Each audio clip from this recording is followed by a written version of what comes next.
Hello everyone. आज हम discuss करेंगे क्वेश्चन नंबर 6 के ऊपर।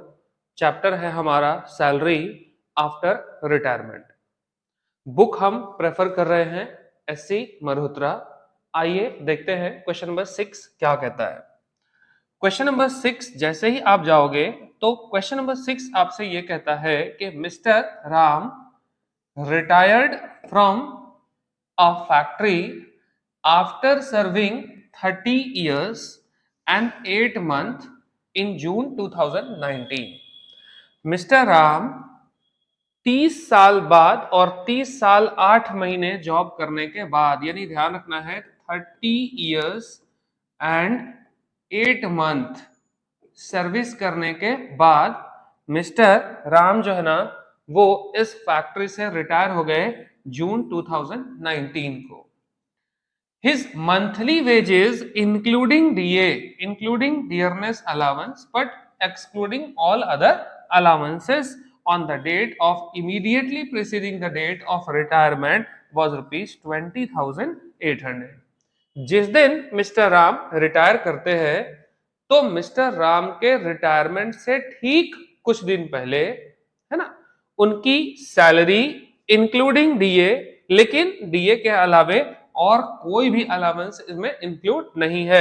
दैट मीन्स ये जो 20,800 रुपीज आप देख रहे हो ये आपका क्या है, बेसिक सैलरी है, और ये 20,800 इसमें क्या है, डीए है। यानी basic salary plus DA is equal to 28,000 है। इसमें और किसी भी तरह का अलावेंस इंक्लूड नहीं है। इसके साथ साथ देखो क्या कर रहा है, he received 3,72,000 from his employer as gratuity under the payment of gratuity act 1972। और ये साथ ही साथ ग्रेचुइटी भी रिसीव करते हैं, और ग्रेचुइटी का अमाउंट कितना रिसीव कर रहे हो, 3,72,000, और ये ग्रेचुइटी अंडर कवर्ड एक्ट है। तो आपको इस बात को भी ध्यान रखना है। तो बोल रहा आपसे compute the exempt amount of gratuity. तो ग्रेचुइटी का एग्जेम्प्ट अमाउंट क्या होगा, कितना अमाउंट आप एग्जेम्प्ट करोगे, आप वो बता दो। दैट मीन्स ये ना हमारा एक कंप्लीट क्वेश्चन है। देखिए जैसे ही हम इस क्वेश्चन पर आएंगे तो हमें फंडामेंटल थ्योरीज जो है वो ग्रेचुइटी की याद होनी चाहिए कि हम ग्रेचुइटी के लिए हमने पिछले क्लास कौन कौन से रूल पढ़ रखे हैं, उसको डिस्कस करना जरूरी होता है। चलिए देखते हैं। क्वेश्चन नंबर 6 आपको बताएगा कि ग्रेचुइटी कवर्ड एक्ट में कैसे सॉल्व होता है, और क्वेश्चन नंबर ठीक जब आप 7 नंबर में जाएंगे तो क्वेश्चन नंबर 7 आपको बताएगा कि ग्रेचुइटी अगर कवर्ड एक्ट नहीं है, नॉट कवर्ड या अनकवर्ड एक्ट है, तो उस केस में हम क्वेश्चन को ग्रेचुइटी को टैक्सेबल अमाउंट कैसे कैलकुलेट करते हो। तो जिन स्टूडेंट्स ने ग्रेचुइटी कितना टैक्सेबल होगा ये रूल्स, ये रेगुलेशंस देखा नहीं है, उनके लिए क्वेश्चन नंबर 6 और क्वेश्चन नंबर 7 काफी इंपॉर्टेंट होने वाला है। क्योंकि क्वेश्चन नंबर 6 में आप सीखोगे ग्रेचुइटी कवर्ड एक्ट में कैसे कैलकुलेट करोगे, और क्वेश्चन नंबर 7 के अंदर आप सीख पाएंगे कि ग्रेचुइटी अगर कवर्ड एक्ट नहीं है, अनकवर्ड एक्ट है, तो उस केस में आप प्रॉब्लम को कैसे सॉल्व करोगे। आइए देखते हैं क्वेश्चन का सॉल्यूशन कि क्वेश्चन कैसे सॉल्व करेंगे हम। ग्रेचुइटी का कैलकुलेशन हम जब भी करेंगे तो ग्रेचुइटी के लिए सबसे पहले तो सैलरी का मतलब आपके सामने दिया हुआ है यहाँ पे कि सैलरी हमारे क्वेश्चन में था 20,800 रुपीज। आपको इसके साथ साथ ये भी कहा गया था कि सैलरी के साथ यानी इस 20,800 के अंदर जो भी डियरनेस अलावेंस है, डीए है, वो ऑलरेडी इंक्लूड है। इसलिए हम सैलरी का मतलब यहाँ पे 20,800 ही रख रहे हैं, क्योंकि इसके साथ किसी भी तरह का डीए, कोई कमीशन वगैरह कोई भी चीज दिया हुआ है ही नहीं क्वेश्चन में। तो सैलरी में डीए का सैलरी में इस टॉपिक में सैलरी का मतलब जो बेसिक सैलरी आपके क्वेश्चन में है इंक्लूडिंग डीए, आप उसी को कंसिडर कर रहे हो।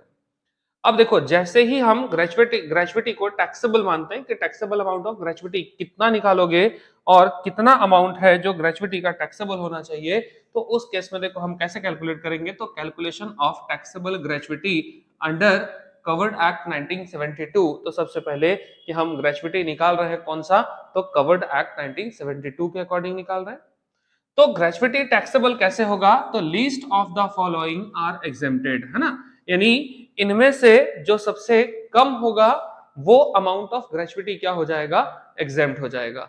तो हम देखेंगे कि वो कौन कौन से रूल्स आप यहां देख रहे हो, जरा सा रूल्स को देख करके चलिए। देखो सबसे फर्स्ट कहता है आपसे, सबसे फर्स्ट एक्चुअल ग्रेचुइटी रिसीव और actual amount of gratuity receive. सबसे फर्स्ट तो आप लिखोगे, तो जो आपके क्वेश्चन में 3,72,000 का ग्रेचुइटी दिया हुआ है, आप उस ग्रेचुइटी को लिखोगे। नंबर 2 कहता है आपसे कि जी मैक्सिमम एग्जेम्पशन, तो ग्रेचुइटी में मैक्सिमम एग्जेम्पशन चाहे वो कवर्ड एक्ट हो या नॉट कवर्ड एक्ट हो, दोनों ही सिचुएशन में मैक्सिमम एग्जेम्पशन कितने का है, तो 20 लाख रुपए, 20 लाख रुपीस का मैक्सिमम एग्जेम्पशन है। और नंबर थर्ड जो इंपॉर्टेंट रोल प्ले करता है, 15 डेज सैलरी कैलकुलेट करना है, 15 दिनों की सैलरी आपको कैलकुलेट करनी है on the basis of 26 working days, यानी ये एज्यूम करते हुए कि महीने का 26 दिन ही वर्किंग डेज है, ना कि कंप्लीट मंथ, है ना, फॉर एवरी कंप्लीटेड ईयर। यानी ना यहाँ पे तीन चीज आप देखने को मिलेगा आपको कि 15 डेज की सैलरी चाहिए, कितने कितने दिनों के बेस पर, तो ये एज्यूम करते हुए कि 26 दिन ही एक महीने में होता है, और मल्टीप्लाइड बाय क्या करोगे, एवरी कंप्लीटेड ईयर, इससे मल्टीप्लाई करोगे। तो देखो सैलरी अगर 20,800 रुपीज का सैलरी है, तो ये पर मंथ की सैलरी है, तो ये 28,000 कितने महीने की, कितने दिनों की सैलरी होगी, 26 डेज की सैलरी होगी। ये एज्यूम करना, ये 30 डेज का सैलरी नहीं, इसको 26 डेज का ही सैलरी आपको एज्यूम करना है। तो 20,800 को 26 से डिवाइड करोगे तो एक दिन की सैलरी निकल जाएगी, और जो भी रिजल्ट आएगा उसको आपको कितने दिन का चाहिए, 15 दिन की सैलरी, तो इंटू 15 कर सकते हो, तो क्या हो जाएगा कि 15 days salary on the basis of 26 working days, यानी यहां तक आपका कंप्लीट हो जाएगा ये पोर्शन। लेकिन फिर से आपको मल्टीप्लाई किससे करना है, फॉर एवरी कंप्लीटेड ईयर, तो every completed year that means यहां मल्टीप्लाई कितने से करोगे, 31 से, क्योंकि 31 साल एग्जैक्ट है ना। यानी हमने इस क्वेश्चन में पढ़ा था कि जो एम्प्लॉय है वो रिटायर कितने महीने में कर रहे हैं, तो 30 इयर्स और 8 मंथ उन्होंने अपनी सर्विस दी। तो ग्रेचुइटी कवर्ड एक्ट में हमने ये पढ़ा था कि 30 इयर्स और 6 मंथ या 6 मंथ से अगर ज्यादा होता, तो हम इस 6 मंथ या प्लस 6 मंथ को हम 1 ईयर कंसिडर करते हैं, कंप्लीट एक साल एज्यूम करते हैं। तो 30 इयर्स और 6 मंथ और more than 6 month is treated as complete year, that means कि आप कितने ईयर की सर्विस दे रहे हो, तो 31 ईयर ऑफ सर्विस जो है वो आपका कंप्लीट हो चुका है, तो हमने यहाँ पे 31 इयर्स जो है वो काउंट किया। That means 20,800 salary into 15 by 26 into 31 years, तो कुल मिलाकर आ गया 3,72,000। अब आप देखोगे कि which ever is less exempted, तो अब आप 3,72,000 इसको मान लो या फिर आप इसको मान लो, ओवरऑल दोनों का अमाउंट क्या है, सेम है, तो आप इसे कंसीडर करो या फिर इसे कंसीडर कर लो, whichever is less exempt ही होना है, तो दोनों में से किसी को भी एग्जेम्प्ट कर लो। That means exempt amount of gratuity is rupees कितना, 3,72,000, और इस 3,72,000 को एग्जेम्प्ट कहोगे, यानी आपके क्वेश्चन में अगर कभी भी पूछता है ना कि एग्जेम्प्ट अमाउंट ऑफ ग्रेचुइटी निकालो, तो अगर आपके क्वेश्चन में आपसे कहा गया कि एग्जेम्प्ट अमाउंट ऑफ ग्रेचुइटी निकालो, तो उस केस में आप क्या करोगे कि यही आपका आंसर हो गया। इट में भी अगर आपके क्वेश्चन में यह पूछा जाता है कि नहीं जी एग्जेम्प्ट अमाउंट ऑफ ग्रेचुइटी मत निकालो, टैक्सेबल कितना हो रहा है वो बता दो जरा, तो क्या करोगे, taxable amount of gratuity is equal to क्या होगा, जो ग्रेचुइटी हमने रिसीव की आप उसको लिखोगे, एक्चुअल जो हमने रिसीव किया, और उसमें से जो एग्जेम्पशन होगा उसको आप क्या करोगे, माइनस करोगे। तो हमारे वाले केस में क्या हुआ कि एक्चुअल अमाउंट ऑफ ग्रेचुइटी 3,72,000 था, और हमने एग्जेम्पशन भी कितना मिला, तो 3,72,000 एक्चुअल में, जो एक्चुअल ग्रेचुइटी हमने रिसीव किया था वो तो है ही एक्चुअल ग्रेचुइटी रिसीव, और एग्जेम्पशन भी हमें कितना मिला, तो जितना हमने एक्चुअल रिसीव किया था वो पूरा का पूरा क्या हो गया, एग्जेम्प्ट हो गया। That means taxable amount of gratuity is equal to, आपको देखने को मिलेगा कि कितना हो रहा है, तो obviously taxable amount of gratuity is equal to क्या होगा, टैक्स फ्री हो जाएगा। यानी क्वेश्चन नंबर 6 के केस में हमने जितनी भी ग्रेचुइटी रिसीव की है वो पूरा का पूरा कंप्लीट आप कहोगे कि वो क्या हो गया, टैक्स फ्री हो गया। तो इस तरह से आप देख सकते हैं क्वेश्चन नंबर 6 जो कवर्ड एक्ट आता है उस क्वेश्चन को। और इससे ठीक अगला क्वेश्चन जब हम 7 नंबर क्वेश्चन पढ़ेंगे तो उसमें हम सीखने की कोशिश करेंगे कि अगर ग्रेचुइटी अनकवर्ड एक्ट है या नॉट कवर्ड एक्ट है, तो उस क्वेश्चन में हम कैसे क्वेश्चन को सॉल्व करते हैं। तब तक के लिए हेलो एवरीवन, आज हम डिस्कस करेंगे क्वेश्चन नंबर 7 के ऊपर जो ग्रेचुइटी पर डिपेंडेंट है, ग्रेचुइटी पर रिलेटेड है। तो इस क्वेश्चन में हम देखेंगे ग्रेचुइटी अगर अनकवर्ड है ना, ग्रेचुइटी नॉट कवर्ड एक्ट है, तो उस केस में हम क्या रूल्स तरीका यूज करते हैं क्वेश्चन को सॉल्व करने का। आइए देखते हैं क्वेश्चन नंबर 7 क्या कहता है आपसे। क्वेश्चन नंबर 7 जैसे ही आप डिस्कशन शुरू करोगे तो क्वेश्चन नंबर 7 देखिए क्या कहता है, Nataraj who is not covered under the payment of gratuity act 1972। पहली लाइन में आपको क्लियर कर दिया कि देखो जी ये जो क्वेश्चन है ना, तो आपको कह दिया कि वो ग्रेचुइटी ऑफ कवर्ड एक्ट जो है वो उसके अंडर कंट्रोल नहीं है, यानी कह रहा who is not covered under the payment of gratuity act. तो देखेंगे हम इसमें कैसे क्वेश्चन बोलते हैं। कह रहा है रिटायर्ड ऑन दिसंबर 25, दिसंबर 25 ध्यान रखना 25 दिसंबर को 2019 में ये जो मिस्टर नटराज हैं वो रिटायर हो गए ए लिमिटेड से, and receive rupees 8 lakh as gratuity after the serving of 30 years 36 years and 9 month। ध्यान रखना 36 ईयर और 9 मंथ सर्विस देने के बाद ये क्या हो गए, रिटायर्ड हो गए। His salary is 24,000 per month up to June 30, 2019। ध्यान रखिएगा 24,000 रुपीज का सैलरी है, 24,000 रुपीज का सैलरी आपको कब दिया गया, तो कहता है जी जून 30, 2019 से है, और 28,000 पर मंथ हो गया कब, तो जून के बाद जैसे ही जुलाई 2019 आया तो इनकी सैलरी अब हो गई कितने की, 28,000 पर मंथ की सैलरी। बिसाइड ही get DA rupees 4,000 per month, और उसमें से कहता आपसे जी 70% ही हमको कंसीडर करना है सर्विस बेनिफिट पर, दैट मींस 70% ही आपका इन पार्ट ऑफ सैलरी माना जाएगा क्या, डीए। यानी जो भी आपकी सैलरी होगी उस सैलरी में डीए जब आप ऐड करोगे, कब, एट द डेट जब आप ग्रेजुएटी निकालोगे उस टाइम पर, तो 70% ही आपको कंसीडर करना है जब डीए आप ऐड करोगे अपनी बेसिक सैलरी के पास उस टाइम पर। आपसे कह रहा है find the taxable amount of gratuity at the date of assessment year 2021। अब जरा इस क्वेश्चन को देखो तो क्या इस क्वेश्चन में क्या लिखा गया। देखो सबसे पहला तो ये प्रॉब्लम आएगा जब आप जैसे ही आप ग्रेजुइटी कैलकुलेट करोगे ना, तो ग्रेजुइटी के कैलकुलेशन में सबसे फर्स्ट अगर अनकवर्ड एक्ट आता है तो सबसे फर्स्ट आप लिखोगे एक्चुअल ग्रेजुइटी रिसीव फर्स्ट। तो एक्चुअल ग्रेजुइटी रिसीव हमने कितनी की है, 8 लाख रुपए का एक्चुअल ग्रेजुइटी रिसीव हुआ, तो ये तो यहां से लिख लोगे जी। दूसरा टॉपिक आता है आपका मैक्सिमम एग्जेम्पशन, तो वो तो याद रखना है कि मैक्सिमम एग्जेम्पशन कितना होगा, तो 20 लाख रुपए का मैक्सिमम एग्जेम्पशन है। थर्ड रूल क्या होता है, तो प्रॉब्लम वहीं से शुरू होगा थर्ड रूल से। थर्ड रूल आपका आता है half month salary on the basis of last preceding 10 month average salary for every completed year. फिर से दोबारा रिपीट कर रहा हूं, हाफ मंथ सैलरी चाहिए, लेकिन सैलरी कौन से महीने का हाफ, तो लास्ट जिस दिन रिटायर्ड हुए उस महीने को छोड़ दो, जिस दिन पार्टी रिटायर हुआ उस महीने को छोड़ दीजिए, उसके पिछले 10 महीने उसका कौन सा, तो जिस दिन पार्टी रिटायर हुआ उस रिटायरमेंट को छोड़ दीजिए और उससे पिछला 10 महीने के बेस पर हम एवरेज सैलरी काउंट करेंगे।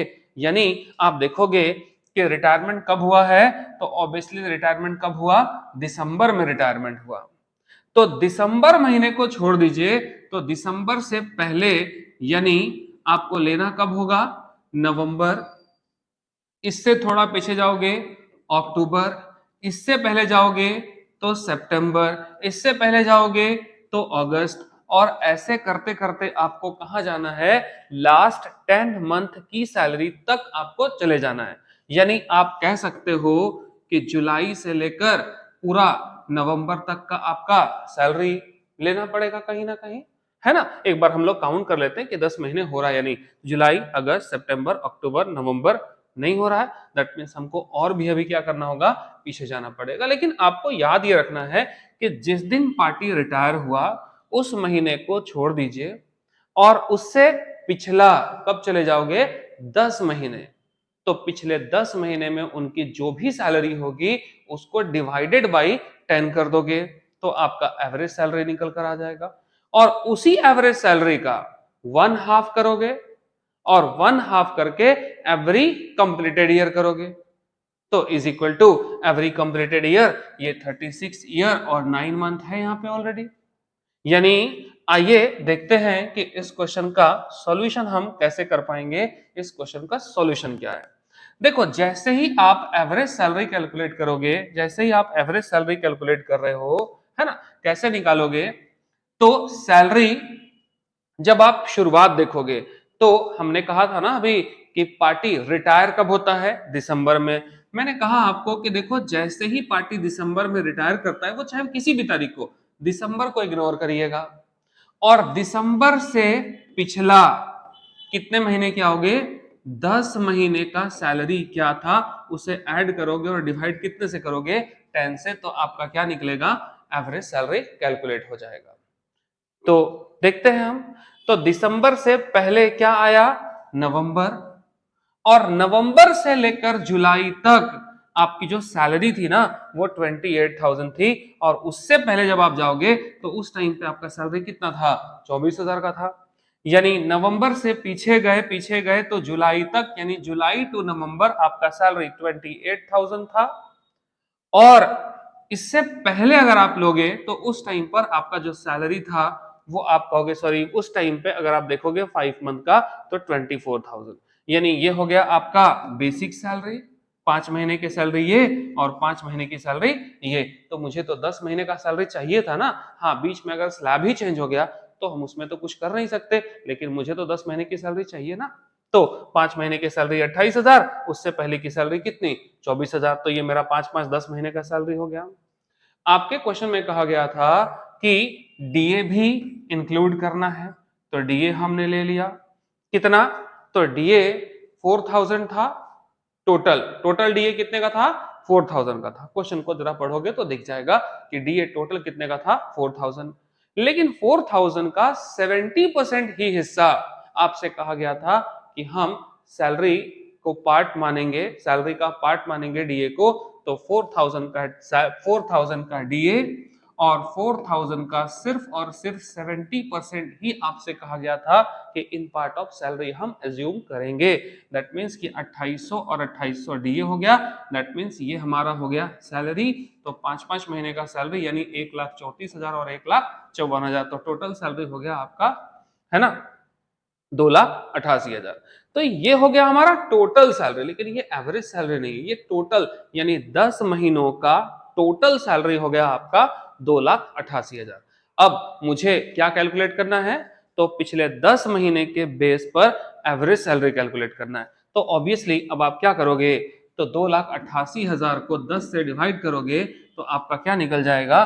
तो एवरेज सैलरी निकल जाएगा on the basis of last 10 month की सैलरी के बेस पर। तो ये आपका आ गया 28,800, ये निकल गया सैलरी और आपका प्रॉब्लम ही सॉल्व हो गया।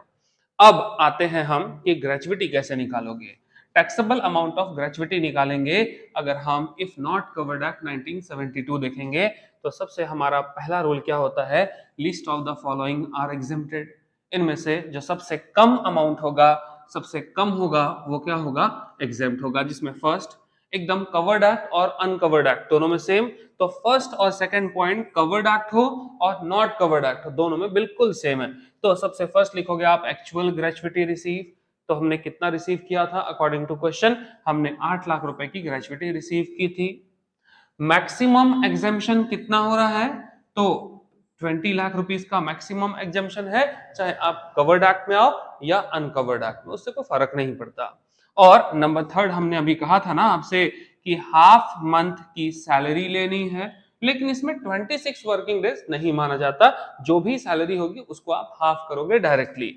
तो हाफ मंथ सैलरी लोगे फॉर एवरी कंप्लीटेड ईयर। तो देखिए, हमने अभी सैलरी निकाला था 28,800, हमने उसको सीधे क्या कर दिया? हाफ कर दिया। और 36 ईयर आपका एवरी कंप्लीटेड ईयर आया। तो आप इस क्वेश्चन को ध्यान रखोगे तो 36 ईयर्स अगर आप क्वेश्चन में देखोगे तो हमने ईयर कितना कंप्लीट किया था। तो अगर आप क्वेश्चन के अकॉर्डिंग चलेंगे तो 36 ईयर और 9 मंथ हमने कंप्लीट किया था। 36 ईयर्स और कितना कंप्लीट किया था हमने?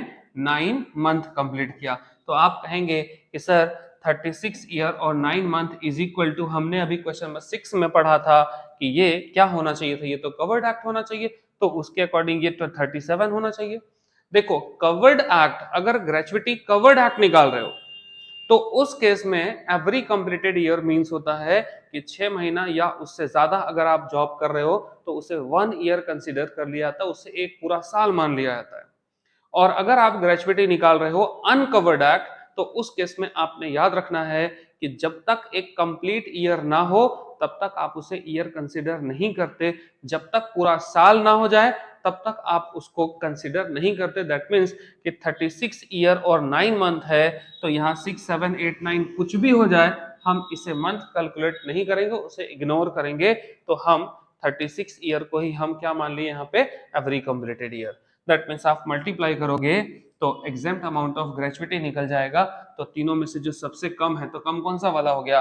5,18,400 रुपीज सबसे कम अमाउंट है, तो ये एग्जेम्प्ट हो गया। तो अगर आपसे पूछा जाए कि टैक्सेबल अमाउंट कितना होगा ग्रेचुइटी का, तो एक्चुअल जो हमने ग्रेचुइटी रिसीव की उसमें से एग्जेम्पशन के पैसे को माइनस करोगे तो इज इक्वल टू जो अमाउंट आएगा, ये अमाउंट क्या हो गया आपका? टैक्सेबल अमाउंट ऑफ ग्रेचुइटी हो गया। तो इस तरह से आप टैक्सेबल ग्रेचुइटी निकाल सकते हो। किसमें? तो under not covered act, gratuity act 1972।